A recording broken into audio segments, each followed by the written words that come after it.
오늘 이제 느헤미야의 이 상황을 통해서 여러분이 3주에 걸쳐서 들었지만은, 여러분 예루살렘에 있는 이 이스라엘 백성들 한번 생각해 보시기 바랍니다. 아주 비참한 생활을 영위합니다. 아무런 희망도 없이 하루하루를 살아가는 그들의 모습을 볼 수 있다는 거예요. 여러분 생각해 보세요. 성벽을 지으려고만 하면은 적들이 와서 성벽을 부숴버리고 성문을 불태우고, 그리고 수많은 사람을 죽이고, 그리고 많은 노량물들을 다 취해가는 이런 상황 속에서 이들은 희망을 가지려면 좌절하고, 희망을 가지려면 좌절하고, 희망을 가지려면 좌절하고, 그냥 매일매일 아무런 희망 없이 살아가는 이들의 모습을 볼 수 있다는 겁니다. 이런 이들에게 감동을 주는 게 쉬울까요? 이런 이들의 마음을 움직이는 게 쉬울까요? 150년 동안을 그렇게 원하는 성벽을 건축하려고 해요. 적들의 공격을 보호할 수 있는 게 성벽인데, 도무지 성벽을 지을만 하면 공격을 당하는 이들의 마음 속에서 이런 이들의 마음을 감동을 주는 건 쉽지 않다라는 겁니다. 이들의 마음을 움직이는 건 쉽지 않다라는 겁니다. 그런데요, 메마른 땅에 땅을 적셔주는 단비를 몰고 드시지 느헤미야가 축복의 단비를 몰고 왔다라는 거예요. 여러분, 느헤미야가 예루살렘에 도착했어요. 수개월 동안 먼 길을 왔기 때문에 지쳤겠죠. 근데 성경에 보니까 3일 만에라고 말씀을 해요. 이 말은 뭐냐면 3일 동안 아무것도 하지 않았다고 말씀합니다. 그런데 그 3일 동안에 그 다음 절을 봤더니 하나님의 지시함을 받는 것이 나온다라는 것은 3일 동안 그냥 육체만 쉰 것이 아니라 뭔가 기도하며 준비한 것을 우리가 알 수 있다는 겁니다. 그리고 3일이 끝난 다음에 은밀히 성벽을 정찰합니다. 그 정찰을 끝냈는데, 여러분, 열정만 가지고 사람들의 마음을 움직일 수는 없다라는 겁니다. 진실함만 가지고는 사람들의 마음을 움직일 수 없다라는 거예요. 실제적으로 가능할 수 있다는 객관적인 증거를 보여줄 때 사람들은 감동을 받고 움직이는 겁니다. 말씀도 마찬가지입니다. 여러분, 이거 진실이잖아요. 이게 진리잖아요. 그죠? 근데 이 진리의 말씀을 전한다고 여러분이 감동받고 움직입니까? 아니거든요. 주의 종은 어떤 일을 해야 되냐면 이거와 똑같이 이 말씀 속에 있는 보물, 하나님의 그 진의, 하나님의 참뜻을 끄집어내서 준비해서 끄집어내서 여러분에게 알려줄 때 여러분은 감동을 받고 움직일 수 있다는 겁니다. 이 느헤미야가 2장 18절에 봤더니요, 또 그들에게 하나님의 선한 손이 나를 도우신 일과 왕이 내게 이른 말씀을 전하였더니 그들의 말이 일어나 건축하자고 모두 힘을 내어 이 선한 일을 하려 하매. 이들의 마음을 움직인 사건이 여기 기록되어 있습니다. 객관적인 증거를 제시하는 것이 하나님의 선한 손이 나를 도우신 일과 왕이 내게 이른 말씀을 전하였더니 그때부터 이들의 마음이 움직이기 시작하고 이들이 감동을 받고, 자, 일어나 건축하자. 그럼 모두 힘을 내어 이 선한 일을 하려고 전부 다 일어났다라는 거예요. 그걸 네 가지로 추격해보면 바로 이런 것들입니다.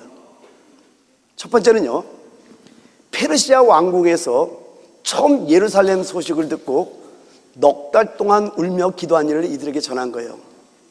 1장 3절에 말씀하죠. 하나니가 예루살렘의 상황을 보고 그대로 친형인 느헤미야에게 전달할 때 그 자기 동족들의 아픔과 고통의 모습을 보면서 그 자리에서 앉아서 통곡하며 울면서 금식하며 기도하기 시작합니다. 그리고 거기서 끝난 것이 아니라 4개월 동안이나 하나님의 응답이 올 때까지 철저히 기도하며 준비하고 있는 것을 지금 이들에게 전달하는 겁니다. 두 번째는 뭡니까? 하나님이 도우셔서 흉폭한 아다삭사 왕의 마음을 움직여서 이 재건공사 허가를 받아낸 일을 말했던 거예요. 또 한 가지는 뭡니까? 왕의 특별한 배려로 왕의 삼림에서 최고급 목재들을 양껏 공급받게 된 일. 여러분, 이거 놀랍잖아요. 그 왕의 삼림은 왕의 일들을 위해서 쓰는 아주 좋은 목재들인데 이걸 왕이 허락했다라는 겁니다. 그리고 네 번째는 뭐예요? 왕에게 부탁하지도 않은 친위대 호위병까지 붙여준 일을 상세하게 설명한 겁니다. 근데 말로 끝난 게 아니라 실제로 군대 장관과 마병들이 함께 호위하고 왔잖아요. 예루살렘 왕이 그냥 오듯이 그냥 군대 장관과 마병들이 이렇게 친위대 호위병까지 붙여서 올 때 이들이 정말 그걸 눈으로 봤잖아요. 그러니까 이들의 마음이 움직이고 시작하고 있더라는 겁니다. 근데 여러분, 여기서 우리가 한 가지 알아야 될 게 뭡니까? 감동의 스토리는요, 엄청난 설득력이 있습니다. 이 이야기를 들은 유대 백성들이 희망의 불꽃이 막 타오르기 시작했던 거예요. 아, 이 지도자를 따라가면 뭔가는 되겠다는 확신이 이들에게 불타오르기 시작했다는 겁니다.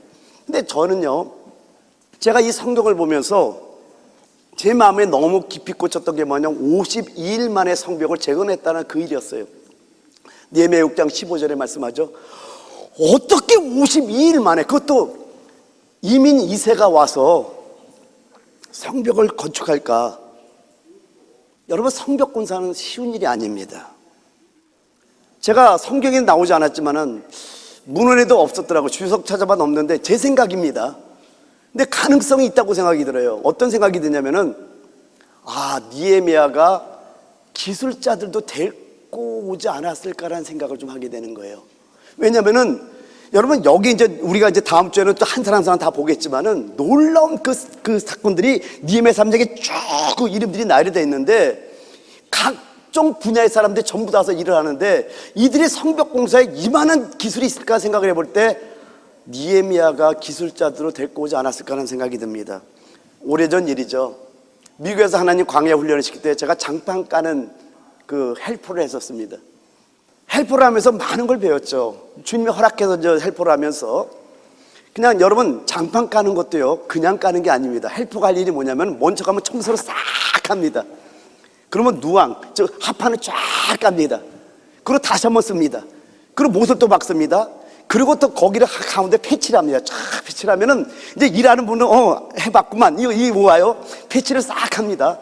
그러면 그걸 또 다시 한번 씁니다. 그리고 거기다 이제 풀을 바릅니다. 풀도 그냥 바르니까 이렇게 발라야 돼요. 쫙 발라 나갑니다.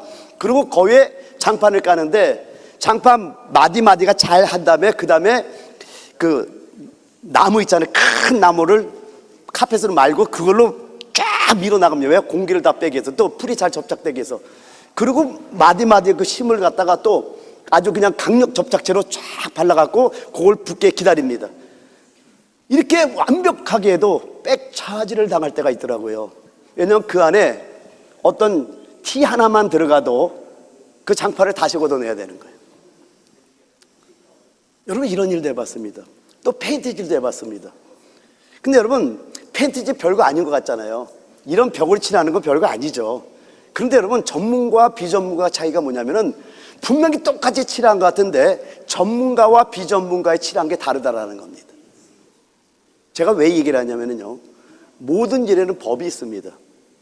또 여러분, 어떤 물건을 사면 매뉴얼이 따라 나오잖아요. 그 법을 무시하든가 매뉴얼을 무시하든가 패턴을 무시하든가 순서를 무시하면은요, 여러분, 힘은 힘대로 들고 일은 일대로 망칩니다. 그런데 여러분, 이게 예루살렘 성벽 건설 같은 대공사는 어떨까요?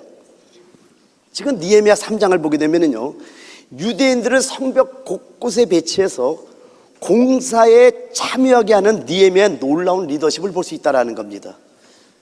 52일 만에 완성했다니까요. 그런데 철저하고 치밀하게 이 프로젝트를 준비해 왔다는 것을 알 수 있다는 겁니다. 근데 여기서 주목할 것은 뭐냐면은 각자 맡은 일의 그 자리가 분명하고요, 그리고 그 자리엔 다 의미가 있다는 겁니다. 느헤미야 3장 1절 한번 보도록 하죠. 같이 한번 읽어봐요. 시작. 그때 대제사장 엘리야십이 그의 형제 제사장들과 함께 일어나 양문을 건축하여 성별하고 문짝을 달고 또 성벽을 건축하여 한미아 망대에서부터 하나넬 망대까지 성별하였고, 여기 양문은요 예루살렘 북동쪽 모퉁이에 위치한 것이 양문입니다. 북동쪽 모서리에 위치되어 있어요. 그럼 여기서 한번 생각해야 되게, 왜 성벽 공사의 제일 처음 시작을 양문에서부터 시작하냐라는 거예요. 성경은 그냥 기록된 게 아니거든요. 여러분, 이것도 이유가 될 수 있을 거예요. 왜 그러냐면은 지금 양문은 북동쪽에, 북쪽에 있다라는 겁니다. 근데 대부분 적들이 북쪽에서 공격해 들어와 가지고 북쪽에 있는 그 양문이 완전히 무너지고 황폐되어 있었거든요. 그러니까 가장 적들의 공격이 심한 곳인 그것을 먼저 건축하는 건 당연하다고 생각할 수 있다는 겁니다. 근데 이 이름이 양문이라고 여러분 생각하시기 바랍니다. 양문은요, 희생제사에 바칠 양이나 염소들을 몰고 들어오는 문이 양문입니다. 양의 문.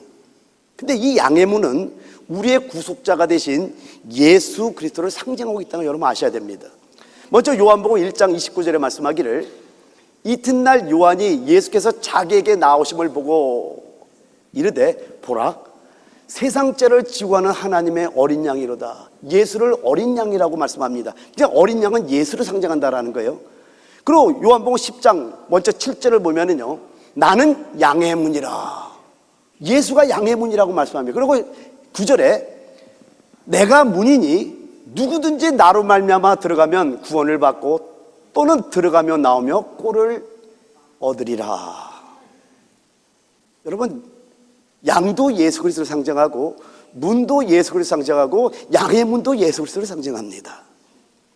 이렇게 양문이 예수 그리스도를 상징하듯이 이 안에는 대단한 영적 의미가 담겨 있다는 거 우리가 알아야 된다는 겁니다. 근데 여러분 또 놀라운 것은 느헤미야 3장은 1절부터 32절까지 되어 있는데 이렇게 공사가 양문에서 시작하고 시계 반대 방향으로 하나하나 성벽 차례대로 성벽 제공 공사가 시작하다가 양문에서 끝나는 거 아십니까? 그래서 양문에서 32절에 끝납니다.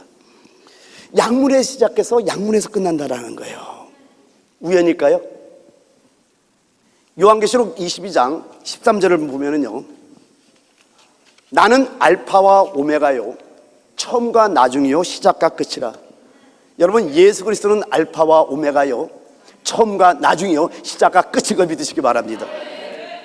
그리고 구약으로 보면은요, 구약의 이스라엘 백성들이 어디를 가든지 제일 먼저 뭘 세우냐면 하나님의 장막부터 세웁니다.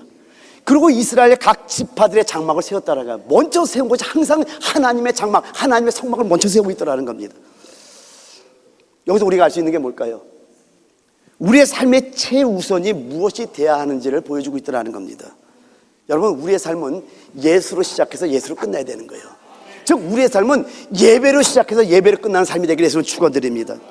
근데 여러분, 이제 다음 구절도 한번 눈여겨보시기 바랍니다.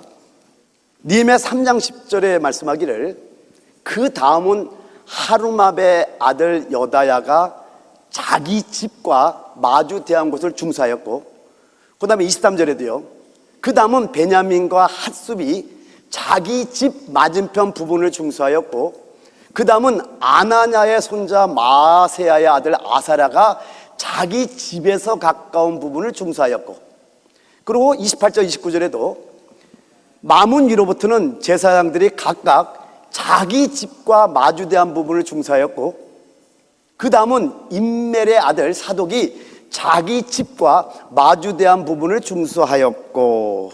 여러분, 계속 나오는 말이 뭔지 아시겠죠? 자기 집과 마주대한 곳, 자기 집에서 가까운 부분을 먼저 중수하게 했다라는 겁니다. 여기서 느헤미야의 엄청난 지혜가 보이고 있다라는 겁니다. 여러분, 우리 집 앞이에요.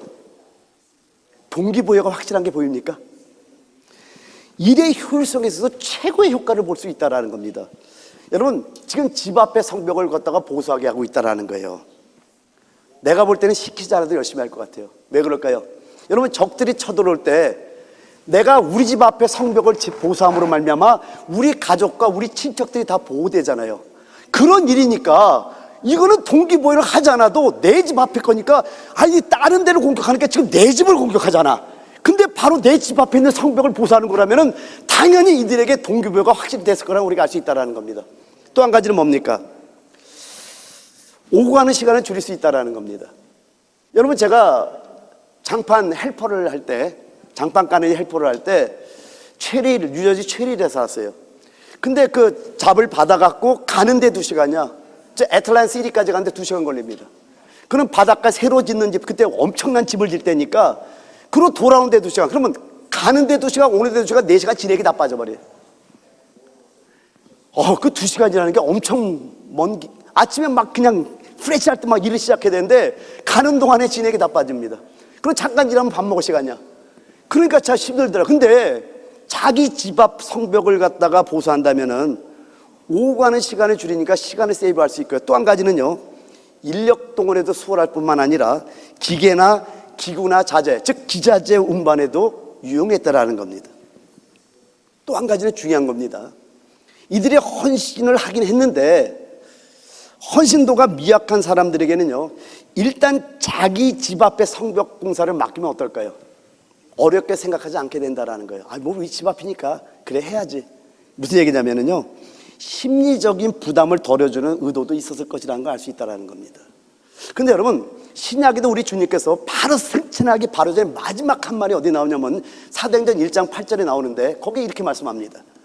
오직 성령이 너에게 임하시면 너희가 권능을 받고 예루살렘과 온 유대와 사마리아와 땅끝까지 이르러 내 증인이 되리라 하시니라. 어디부터 증인이 되러 가죠? 예루살렘, 내가 살고 있는 여기부터라는 겁니다. 그러니까 멀리 가라가면 가기가 좀 그런데, 우리가 증인되는 건 내가 있는 이 자리부터 증인되는 건 어렵지 않잖아요. 그 일을 주님도 맡기고 있더라는 겁니다. 여러분에게 도전합니다. 여러분이 하기 쉬운 일부터 시작하시기 바랍니다. 할렐루야. 아멘. 또 한 가지는요, 손만 뻗으면 할 수 있는 것부터 시작하시기 바랍니다. 제가 여러분이 사진 하나 보여드릴 텐데, 보는 순간에 좀 확 트이지 않습니까? 요세미티 내셔널 파크입니다. 암벽이 아름답죠. 근데 그 다음 사진을 잘 보세요. 뭐가 보입니까? 뭔지 아시겠어요? 조금 확대해 봤어요. 텐트입니다. 제가 찍은 거예요. 저거 해보고 싶어가지고. 오늘 저 암벽 등반을 여러분 같이 합시다 그러면 여러분 no way 그럴 거예요, 그죠? 근데 한번 생각해 보죠. 저 사람들도 저거부터 시작했을까요? 아니에요. 여러분, 사진은 저기 없지만은 제가 참 아름다운 강력을 본 게 뭐냐면요, 가족들이 모여갖고 한 요 정도 되는 높이인데 진짜 암벽에 밧줄을 안전하게 해갖고 가족들이 암벽 등반하는 걸 봤는데, 그걸 딱 보는 순간에 저는 우리 수잔나와 우리 집사람 생각나다. 둘이서 극성 맞으니까 이걸 좀 시키면 좀 잘하겠다, 뭐 그냥 그런 생각이 들었어요. 근데 여러분, 이렇게 가족들이 하는 그 암벽 등반도 좀 어려운데, 함께 우리가 산행부터 시작하는 거는 어렵지 않잖아요. 예를 들면 요 앞에 신안도에 산에 1시간 정도 우리가 걸어갔다 올라갔다 내려오자 그러면 여러분 할 수 있어요, 없어요?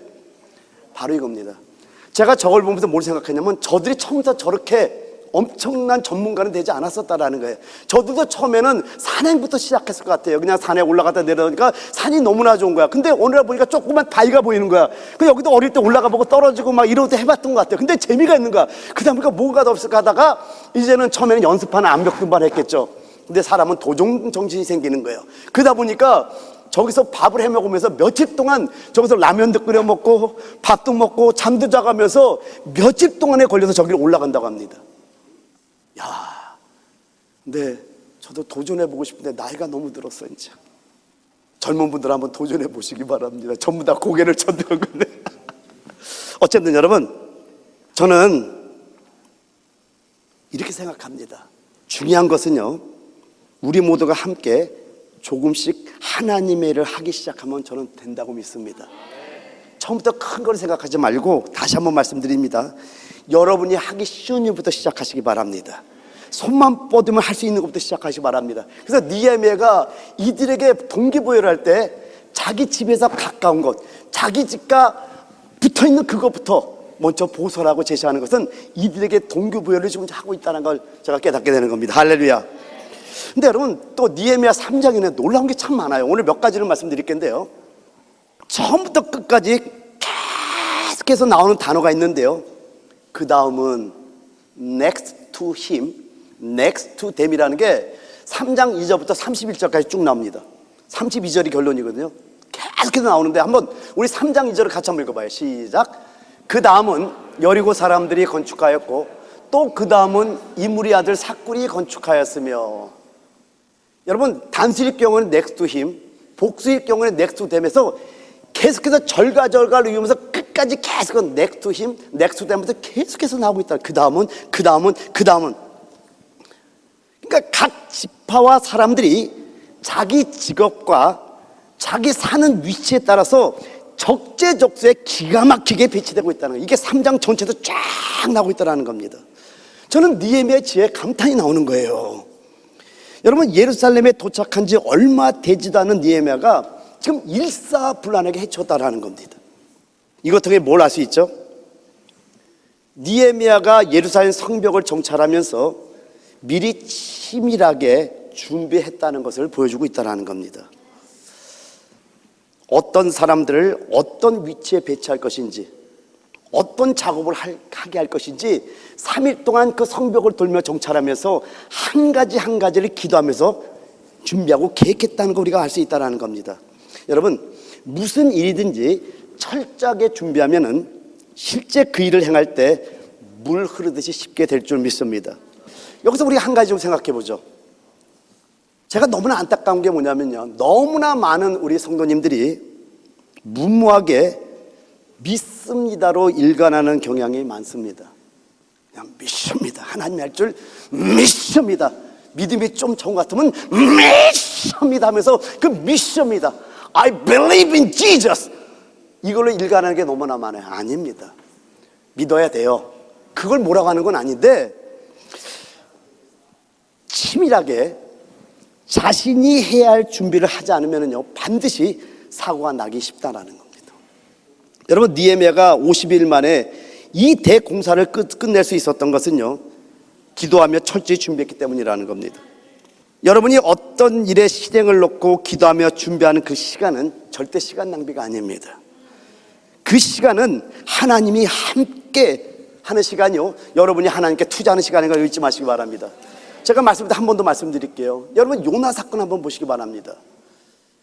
요나가 하나님께서 니네로 가라고 말씀합니다. 우리가 하나님의 뜻을 거스를 때가 있죠. 그래서 어디로 가죠? 요바로 갔더니 다시스 가는 배가 있으니까 바로 다시스 가는 배를 타고 하나님의 뜻에 반대해서 가고 있어요. 하나님께서 큰 바람을 일으킵니다. 바다가 흉흉합니다. 그랬더니 거기 탄 사람이 자기들의 신들의 이름을 불러. 근데 그 신들의 이름을 부르면서 물건이 무거운 걸 다 바다에다 던지면서 막 횡설수설하고 있을 때 니하면은 배 밑에 들어가서 자고 있는 거 아세요? 그러니까 선장이 가서 깨우는 거예요. 이봐, 정신 차리라고, 지금 무슨 일에 자고 있냐고, 당신의 쉽게 좀 구해보라고, 지금 우리가 다 죽게 됐다고 하니까 느헤미야가 거기 와서 기도하기 시작하는데, 그래도 흉흉한 바다가 잠잠하지 않으니까 제비를 뽑습니다. 누구 때문에 이런 일이 일어난가? 근데 제비를 뽑는데 누가 뽑혀요? 요나가 뽑힙니다. 그래서 도대체 왜 이러냐, 넌 누구냐 그랬더니 나는 히브리 사람이요, 나는 전능하신 하나님 믿는 자라고 자기를 소개합니다. 근데 내가 하나님께 불순종해서 이런 일이 있다. 그래도 이 사람들은 어떻게든 요나를 살리고 싶어 합니다. 그래갖고 배를 아무리 져도 바다가 더 흉흉하니까 요나가 나를 물에다 던져라. 그러니까 어쩔 수 없이 그들이 물에다 던져요. 근데 여러분, 그 물이 어디냐면은, 던지는 그 바다가 지금 다시스를 가는 바다 한복판입니다. 니느웨는 너무나 멀어요. 그래서 그들이 요나를 갖다가 바다에다 집어 던지는데 하나님께서 물고기를 준비해가지고 입을 딱 벌려 요나를 딱 삼킵니다. 자, 여기가 물고기 뱃속이라 한번 생각하죠. 우리가 하나님의 뜻대로 갈 때도 있지만은 또 하나님의 뜻을 거스를 때조차도 하나님이 일하는 걸 여러분에게 알려주고자 하는 거예요. 여러분, 물고기 뱃속에 보여요, 안 보여요? 안 보여요. 근데 여러분, 요나서를 보면은요, 요나의 기도가 대단합니다. 거기서 하나님께 철저히 회개하면 하나님께 3일 밤낮을 기도하는데, 거기에 보면 바다 수풀이 나를 감쌌다는 얘기다. 내가 볼 때는 그 위 속에 들어가 있잖아요. 그러니까 그 위액이 나오는 그런 어떤 섬기들 같아, 돌기들 같아, 막 그런 것들 같아. 어쨌든 그런데 거기서 막 기도하는데 보세요. 하나님이 그 기도하는 그 순간부터 하나님이 물고기를 움직이는데 하나님의 목적이 많게 그 방향으로 움직이고 있다는 거예요. 우리 눈에는 안 보여. 아무것도 아닌 것 같아. 이제 난 죽었다고 생각하는데 아니에요. 여러분, 기도하시기 바랍니다. 어떤 절망과 어떤 흑암 속에서 기도하시기 바랍니다. 할렐루야. 기도할 때 하나님께서 물고기를 어디로 옮기냐? 하나님이 원하시는 하나님의 목적한 니느웨 해변에다가 기도가 끝나는 그 순간에, 기도의 양이 차는 그 순간에 물고기를 토해가지고 니네에다 던져버리는 거예요. 할렐루야. 난 이걸 보면 너무나 놀라는 거예요. 여러분, 기도하는 그 순간부터 하나님께서는 우리를 둘러싼 상황을 움직이고 계시다라는 거예요. 사랑하는 성도 여러분, 여러분의 기도하는 시간은 낭비가 아니에요. 아무것도 보이는 것 같지 않고 아무런 응답이 없는 것 같지만은 기도의 양이 찰 때까지 하나님을 기다리는 거예요. 사람마다 분량이 다릅니다. 영이 어린 사람은 영이 어리기 때문에 바로 응답하세요. 그러나 영이 장성한 사람들은 대강 기도해서는 안 돼요. 그 양을 치울 때 밤낮 3일이 차서 주님이 부활했던 것처럼, 그래서 요나가 예수 그리스도를 예표하고 있다는 걸 여러분 아셔야 되는 거예요. 할렐루야. 여러분, 우리가 조급증을 내면 안 되겠지만은 항상 준비하고 있어야 됩니다. 반드시 하나님의 순간이 사고처럼 터지면서 여러분에게 온다는 걸 믿으시기 바랍니다. 그리고 또 한 가지요, 우리에게 수시로 닥치는 고난의 시간들 또한 우리를 준비시키기 위한 하나님의 사랑의 안배라는 거 여러분 잊어서는 안 돼요. 여러분, 모세가 하나님에 대한 꿈을 꿨어요. 그러나 40년 동안 광야에서 훈련받습니다. 여러분, 요셉은 17세부터 13년 동안 하나님께 훈련받고 애굽의 총리가 됩니다. 다윗은 어떻습니까? 10대 때부터 고난의 풀무불에 들어갔던 모습을 보여주고 있다는 겁니다. 따라서 우리가 고민해야 될 것은요, 일이 하나님의 뜻이냐 아니냐를 고민해야지 이걸 행하는 것이 얼마나 어려우냐를 따져서는 안 된다는 겁니다. 여러분, 하나님께서 지난번에 얘기했죠. 영적 부담감을 여러분이 주실 줄 압니다. 그 영적 부담감에 순종하되 어떻게 이루실지는 우리가 걱정할 것이 아님을 여러분 깨달으시기 바랍니다. 그리고 여러분, 하나님 일을 할 때 아주 조그만 일이라도 철저히 준비하시기 바랍니다. 다시 느헤미야 3장 또 넘어갑니다. 여러분, 성벽 공사에 참여한 모든 사람들의 이름과 신상 명세서를 일일이 기록하고 있다는 거 여러분 보셔야 됩니다. 제가 느헤미야 3장을 계속해서 읽어나가면서 이 안에 그리스도의 몸과 각 지체들에 있어서 얼마나 정확하게 보여주는지 아십니까? 지체가 건강한 지체, 잘못된 지체, 모든 것들이 하나하나 그리스도의 몸과 그 지체에 대한 걸 다 3장에서 보여주고 있더라고요. 그 중에 오늘 한 가지만 여러분 말씀드리려고 하는데요, 지금 하나님께서는요, 그리스도의 몸 안에 지체들인 우리가 다 자기 기능을 발휘하기를 원하십니다. 여러분 믿습니까? 하나님께서는요, 언제나 몸의 지체들인 우리들을 통해 일하십니다. 그래서 하나님에게는 여러분 한 사람 한 사람이 특별하고 중요하다는 걸 잊어서는 안 됩니다. 근데 여기 3장에서 느헤미야가 기록한 일꾼들과 그들이 맡았던 일들을 살펴보면서 와, 놀랍다는 감탄이 나오더라고요. 정말 놀랍다. 여러분, 제가 신앙이 어릴 때는요, 느헤미야 3장이 우리가 발음하기도 어려운 히브리 사람들이 잔뜩 나오잖아요. 이럴 때는 안 읽는 건 아니에요. 읽긴 읽으니까 빨리 읽어 나갑니다. 그냥 힘드니까. 이게 신앙이 어릴 때 느헤미야 3장 같은 거 보면 골치가 아파. 뭐 이름이 너무 어려워. 지금도 발음하기 어려운 이름들이 있는데, 근데 이제 하나님의 말씀의 의미를 이제는 알잖아요. 그리고 다시 이렇게 하나하나를 살펴보면서 와, 놀랍게 구성되어 있구나 하는 걸 발견하게 되는 겁니다. 우리 느헤미야 3장을 다시 한번 읽어봐요. 시작. 그때 대제사장 엘리야십이 그의 형제 제사장들과 함께 일어나 양물을 건축하여 성별하고 문짝을 달고 또 성벽을 건축하여 함메아 망대에서부터 하나넬 망대까지 성별하였고, 여기 1절은 무슨 내용이에요? 이런 내용입니다. 지금 대제사장 엘리야십을 비롯한 제사장들이 가장 먼저 가장 중요한 북쪽의 양문과 함메아 망대와 하나넬 망대를 건축했다라는 거예요. 그러니까 가장 먼저 가장 중요한 것들을 누가 맡고 있냐? 대제사장 엘리야십과 제사장들이 맡고 있다는 거 말씀합니다. 이건 뭘 말하냐면 가장 어렵지만은 전략적으로 가장 중요한 지점을 지도자들이 앞장서서 맡았다라는 거예요. 그걸 말씀하는 겁니다. 그러니까 이처럼 무슨 일이든지 지도적인 위치에 있는 사람들이 앞장서서 모범을 보이는 것은 너무나 중요하다는 겁니다. 이걸 보면서 신약에 이 말씀이 생각났습니다. 마가복음 9장 35절에 우리 주님께서 말씀하기를, 예수께서 앉으사 12제자를 불러서 이르시되 누구든지 첫자가 되고자 하면 무사람의 끝이 되며 무사람을 섬기는 자가 되어야 하리라. 여러분, 첫자가 되기를 원하죠? 그럼 가장 힘든 일을 도맡아 하는 자들이 되어야 된다는 거예요. 마태복음 23장 21절에도 말씀합니다. 너희 중에 큰 자는 너희를 섬기는 자가 되어야 하리라. 이게 첫째래요. 여러분, 리더의 자리는 폼 잡고 뒤에 앉아있는 자리가 아닙니다.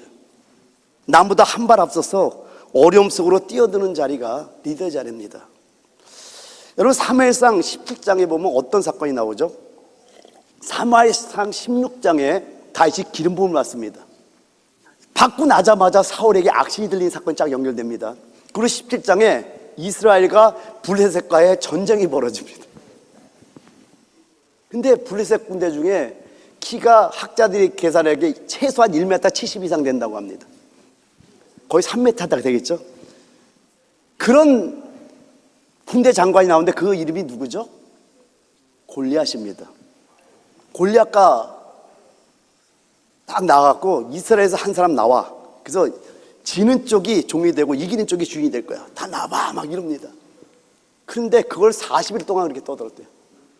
이스라엘 백성이 덜덜덜 떨고 있어요. 그런데 다시 딱 나와가지고 너는 검과 칼과 단창으로 나에게 나왔지만은 나는 만군의 여호와 이름으로 간다면서 물맷돌 하나 주머니에 꺼내고 촥촥촥 했는데 온몸을 다 가렸는데 여기는 안 가렸거든. 탁 근데 여기 탁 맞고 탁 떨어졌어.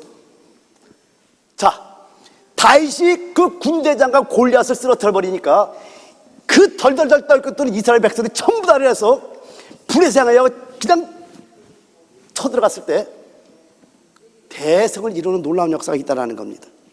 근데 여기서 조금 이렇게만 얘기하면 성경이 이게 감이 안 와. 조금 더 여러분 한번 생각해 봐요. 이거 이렇게만 보면은 여러분이 이 말이 뭔지를 몰라. 지금 다윗이 그때 몇 살인 줄 아세요? 자, 군대 나간 세 형의 이름을 댈게요. 큰형 엘리압, 둘째 아비나답, 셋째 삼마가 군대에 나갔어요.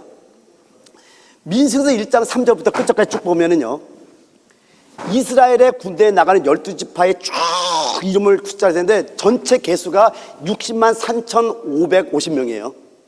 근데 각 지파마다 어떤 자가 군대에 나가냐? 20세 이상 된 자가 군대에 나가. 그럼 이제 생각해 보셔야 돼요. 그러면 3명이 나갔어. 다시 몇 자들이죠? 몇 자들이죠? 크게. 잘하네. 야, 우리 교회는 똑똑하다. 할렐루야. 8자들이에요. 그러면 20세 이상 나갔으니까 요 5명은 20세는 안 됐겠죠?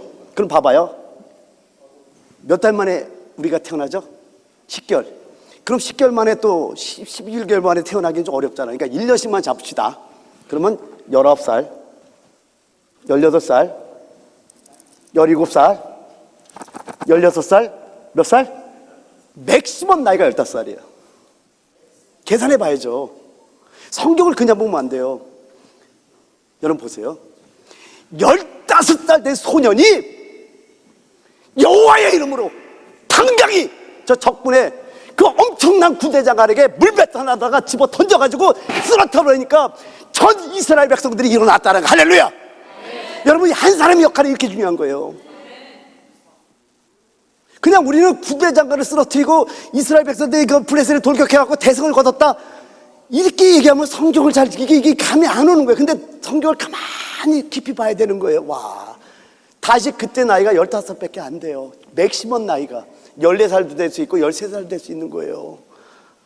그런데 하나님의 이름을 들고 일어날 때 모든 백성들이 다 일어나잖아요. 저는 여러분이 리더라고 생각합니다.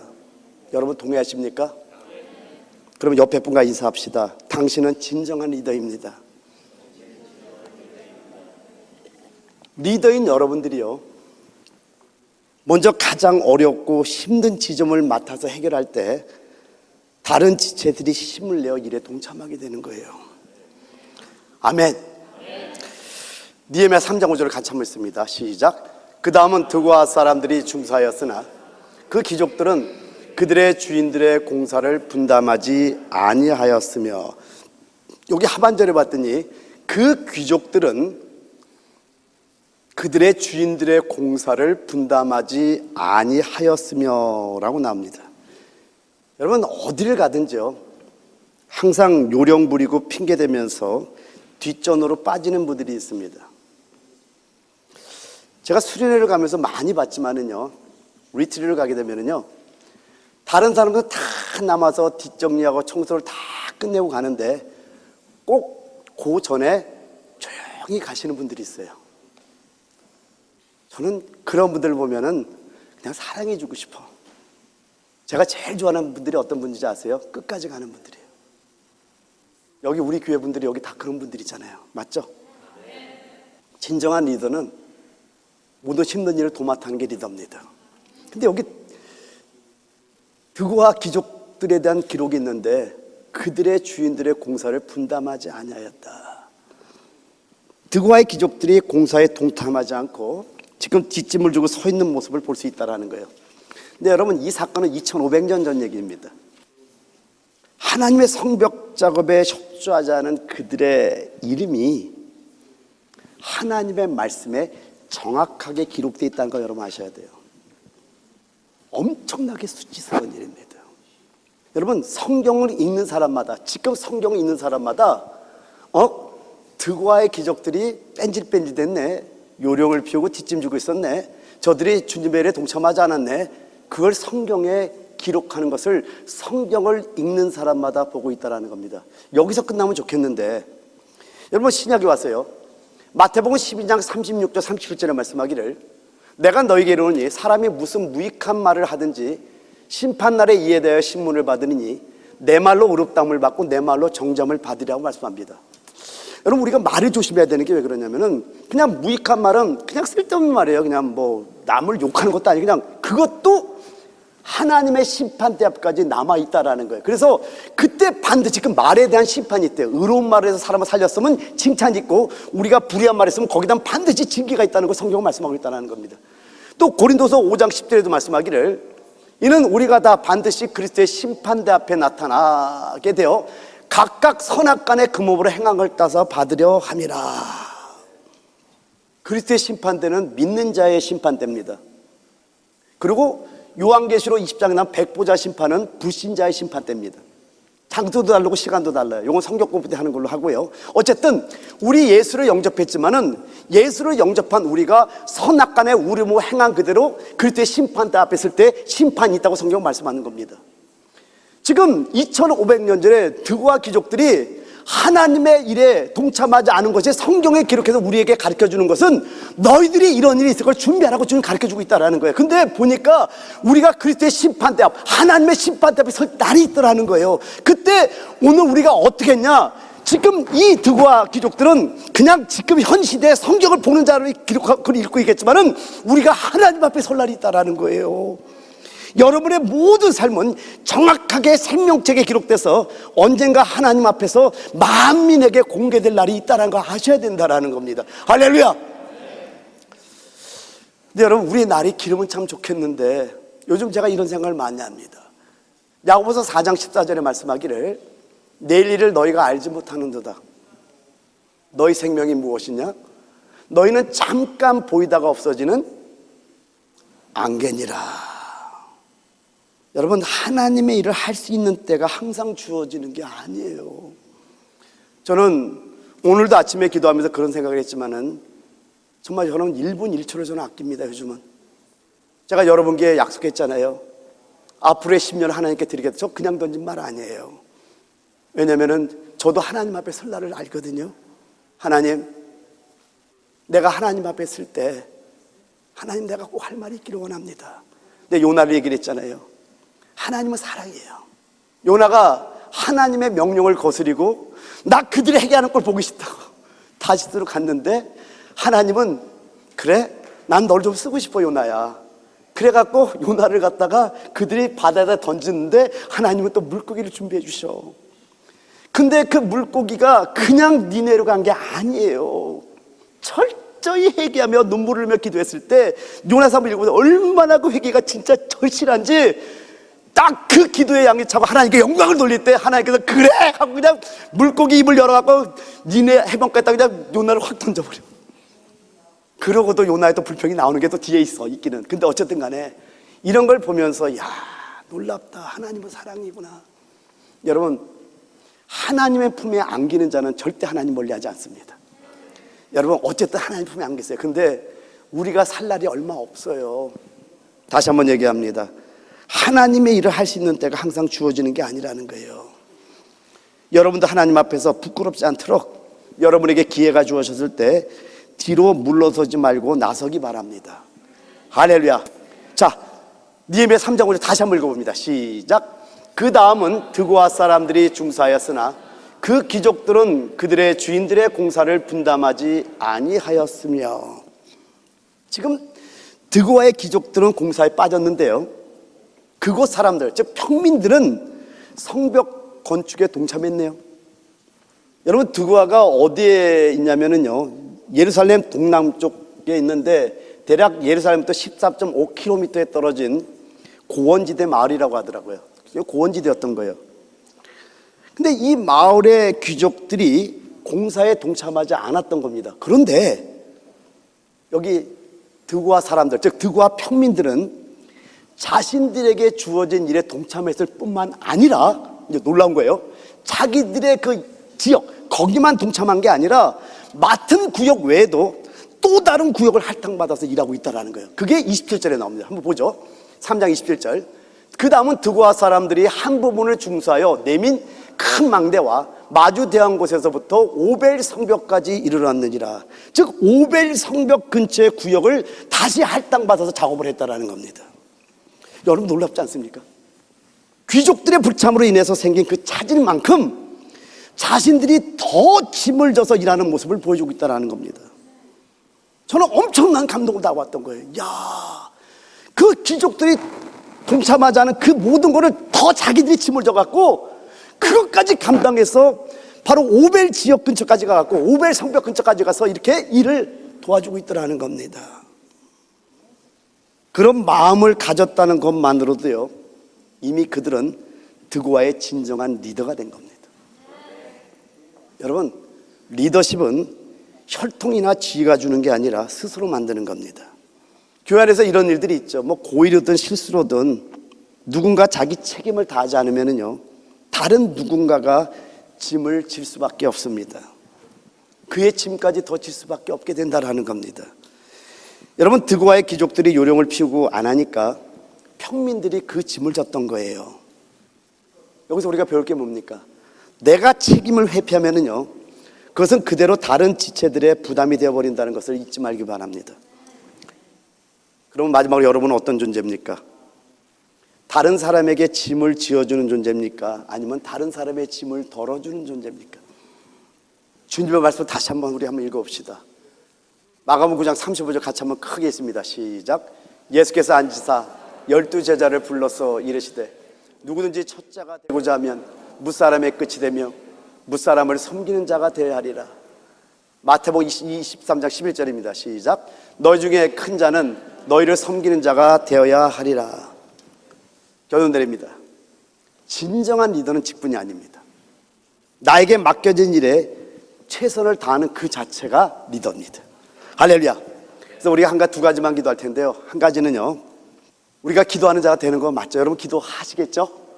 기도하는데 기도하며 철저히 준비하는 자가 되겠습니다 하고 몇 분간만 기도하도록 합니다. 우리 주의 이름 한번 기도할 때, 하나님, 기도할 뿐만 아니라 그냥 믿습니다를 일관하는